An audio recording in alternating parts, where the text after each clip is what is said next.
আসসালামু আলাইকুম।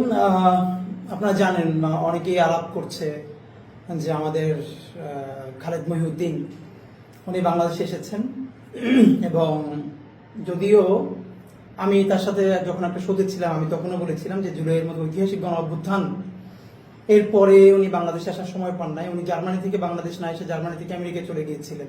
আমি শোতেই তাকে বলেছিলাম তো কে আসবে না আসবে এটা একান্তই তার ব্যক্তিগত ব্যাপার, কিন্তু দেশ জাতি রাষ্ট্র এসব নিয়ে যার অনেক অনেক ভাবনা, অনেক বেশি ভাবনা। তো জুলাই গণ অভ্যুত্থানের পর এমন অনেক মানুষ তারা দেশে এসেছে। সরকারের অংশ না হওয়া গুরুত্বপূর্ণ না, এইসব শহীদ পরিবারের কাছে গেছে, সাফারিংস, তাদের কষ্ট।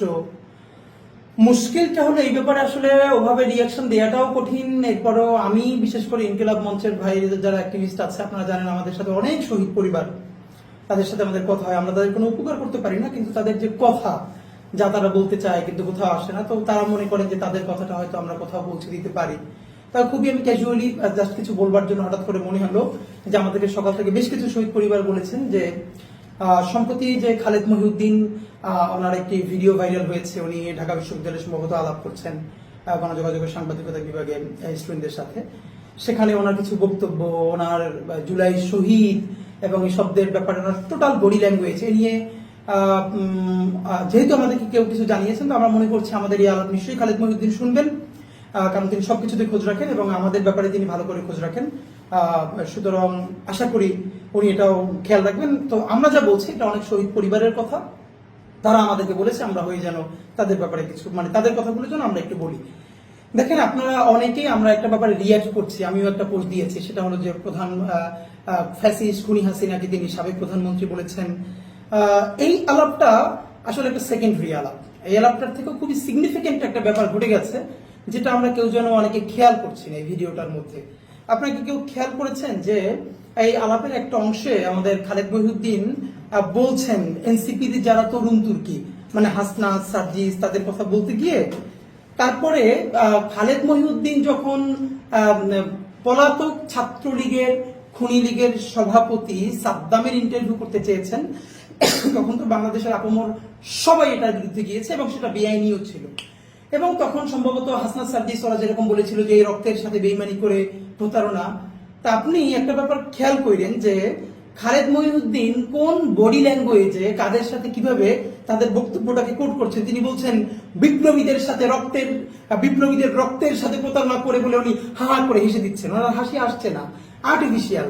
এরপর উনি এটাকে আরো লঘু করবার জন্য যে বিপ্লবীদের রক্তের সাথে প্রতারণা করে, এরপর উনি বলছেন বিপ্লব, রক্ত, প্রতারণা।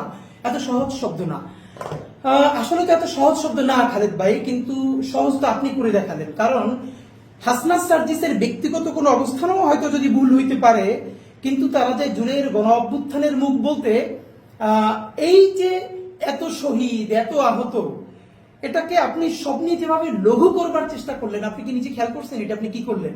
মানে আপনি বিপ্লবীদের রক্তের সাথে প্রতারণা এই বক্তব্যটাকে যেভাবে বাজেভাবে উপস্থাপন করলেন, এরপরে আপনি বললেন বিপ্লব, রক্ত, প্রতারণা, মানে এগুলো কিছু না।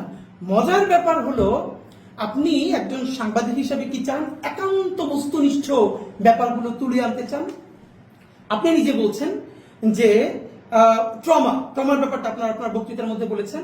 ইভেন আমেরিকায়ও যদি কোনো ভিকটিম আবার সেই ইন্টারভিউ দেখে আরো ট্রমাটাইজড হয়ে যায়, তাহলে তাকে বাংলাদেশের আইন তো কভার করেই না, আমেরিকার কোথাও কভার করেন, এটা আপনি বলেছেন। এর পরেও আপনি বলছেন যে তবে এটা এত বিগ, আপনি সাবেক প্রধানমন্ত্রী হাসিনার ইন্টারভিউ করতে চান যদি আপনার জেলেও যাওয়া লাগে। দেখেন আপনি কি বিরাট বিপ্লবী ভূমিকায় অবতীর্ণ হয়েছেন, যেবার আপনি জেলে গিয়ে হইলেও হাসিনার ইন্টারভিউ করতে চান। মজার ব্যাপার হইল, কারণ কি এই জুলাইয়ে কি হইছে না হইছে, প্রথমত এটা আপনি সাদ্দামের কাছ থেকে শুনতে চাইছেন। আমার কথা হইল আপনার কাছে প্রথম প্রশ্ন, জুলাই কি হয়েছে না হয়েছে, সাদ্দামের ইন্টারভিউ করা তো প্রথমত আইনি নিষেধাজ্ঞা আছে। মোরাল গ্রাউন্ডে কতটুকু জার্নালিজম এটাকে সাপোর্ট করে সেটা নিয়েও তর্ক বিতর্ক আছে। আমার আপনি একটা কথা বলেন, সাদ্দাম তো কিলার, হাসিনা তো কিলার, খুনি, এটা বলতে আপনার খারাপ লাগলেও বাংলাদেশের শহীদ পরিবারের খারাপ লাগে না। আপনি গত 14 মাসে বা 15 মাসে জুলাইতে কি হয়েছে ভিডিও না দেখা টকশোনা কইরা জুলাই গণ অভ্যুত্থানের মধ্যে ধরলাম আসে নাই। দেখেন আপনার ব্যাপারে অ্যালিগেশন আছে, আপনি এটার উত্তর দিয়েন। এটা ফেসবুকে প্রচুর ভাইরাল হয়েছে, জার্মানিতে থাকে আমাদের বাংলাদেশি অনেক যারা স্টুডেন্ট, তারা এই জুলাই গণ অভ্যুত্থানে হত্যা চলাকালে তারা রাস্তার পাশে দাঁড়িয়েছিল প্রতিবাদ করবার জন্য। আপনি সামনে থেকে আপনার অফিসে হেরে যাচ্ছিলেন, তারা আপনাকে রিকোয়েস্ট করেছে যে খালেদ ভাই আপনি 5টা মিনিট দাঁড়ান, আপনি কর্ণপাত না করে হুড় হুড় করে অফিসে চলে গেছেন। কই, বাংলাদেশের তো অনেক প্রফেশনালস যারা পৃথিবীতে বাইরে ছিল, তারা তাদের পুরো প্রফেশনকে ঝুঁকিতে ফেলে শিক্ষার্থীদের সাথে দাঁড়িয়েছিল এবং তারা জনতার কাতারে দাঁড়িয়েছিল। আচ্ছা, আপনার নিজের অবস্থান যে আমি দাঁড়াবো না, আপনি না দাঁড়ালে আপনারা কেউ জোর করে দাঁড় করাতেও পারবেন না।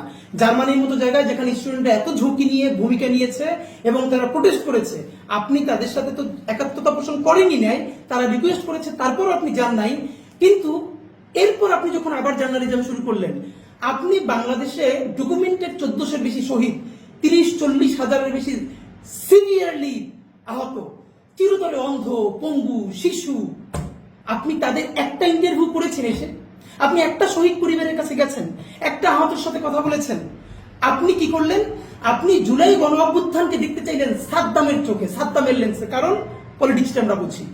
আপনার যে আমেরিকায় যে ঠিকানা চ্যানেলটা দেখেন, আপনি ডয়েচে ভেলেতে যখন ছিলেন, এখান থেকে আপনি এত বোকা, এত ছোট মানুষ না যে ডয়েচে ভেলের মতো প্ল্যাটফর্ম চাইরা একটা নতুন, এখন পর্যন্ত যেটা ওরকম করে স্পার্ক করে নাই, সেই ঠিকানায় গিয়ে উঠবেন। কারণ আপনার ওয়েস্টে যাওয়া এবং এই ঠিকানায় আমরা এটাও জানি যে আপনার যে ঠিকানা, এইটাকে ওখানে যারা এস্টাবলিশ করেছে, এটার সাথে কিভাবে আওয়ামী ফাইন্যান্স জড়িত।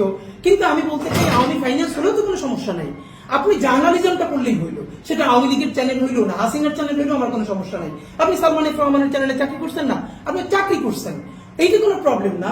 কিন্তু আপনি যখন এই গত 14 মাস ধরে সবার সাথে শো করছেন, হাসনাতকে, সার্জিসকে, ওকে ছাইমিকে চেপে ধরছেন, আপনি একটাবার, এবং আপনি কি করতেছেন, জুলাইকে আরো ভালো করে বুঝবার জন্য আপনি সাদ্দামের কাছে কথা বলবার চেষ্টা করছেন।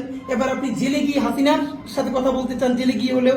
বলেন তো, গত 14 মাসে আপনি কয়টা শহীদ পরিবারের সাথে, তার মা, তার বাবার সাথে কথা বলেছেন? আপনি কয়টা চিরতরে অন্ধ মানুষের সাথে কথা বলেছেন, চিরতরে পঙ্গুর সাথে কথা বলেছেন? আপনি যদি ওরকম জার্নালিজম করতে চান, তাহলে সকল শহীদের পরিবারের সাথে কথা বলে, আহতদের সাথে কথা বলে, তারপর তাদের অ্যালিগেশনটা কতটুকু সত্য, কতটুকু মিথ্যা, মিথ্যা হওয়ার সুযোগ নেই, কারণ ইট হ্যাপেন্ড, এটা ক্যামেরার সামনে ঘটেছে, লাশ জ্বালিয়ে দেওয়া হয়েছে, ক্যামেরার সামনে ঘটেছে। এরপর আপনি চাইলে তাকে বলতে পারেন যে আমি আপনার একটা, কেন ওসামা বিন লাদেনের রিটেন ইন্টারভিউ তো নিয়েছে আমেরিকা থেকে এসে, তো আপনি কিন্তু সেটা না করে, আপনি কোনো শহীদ পরিবারের সাথে কথা না বলে, আপনি একজন খুনি, যাকে মানে খুনিকে খুনি বলতে আপনার তো দ্বিধা কেন? মানে খুনি হাসিনে খুন করছে কিনা এটা নিয়ে আপনার দ্বিধা আছে?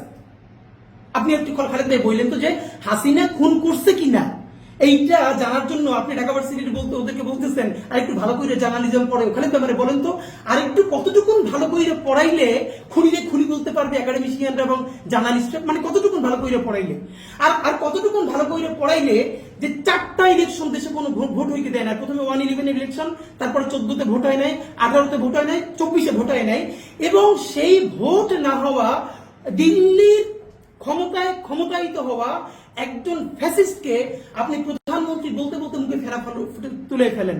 আপনি এই সরকারকে বারবার বলছেন, আমি অনেক প্রশ্নতে শুনছি যে এই সরকার তো আমার সরকার না। ফাইন, নাই হইতে পারে, আপনি এটাকে রিপ্রেজেন্টেটিভ মনে নাও করতে পারেন। এবার আপনি বলেন তো খালেদ ভাই, এই সরকার যদি আপনার সরকার না হয়, তাহলে আওয়ামী লীগের গত 15 বছরে যেখানে কোনো মানুষ ভোট দেয় না, এমনকি আওয়ামী লীগ নিজে যে দাবি করে তাদের 25% বা 20% ভোটার আছে, তারা 2% মানুষ কেন্দ্রে যায় না, তাহলে কেন্দ্রে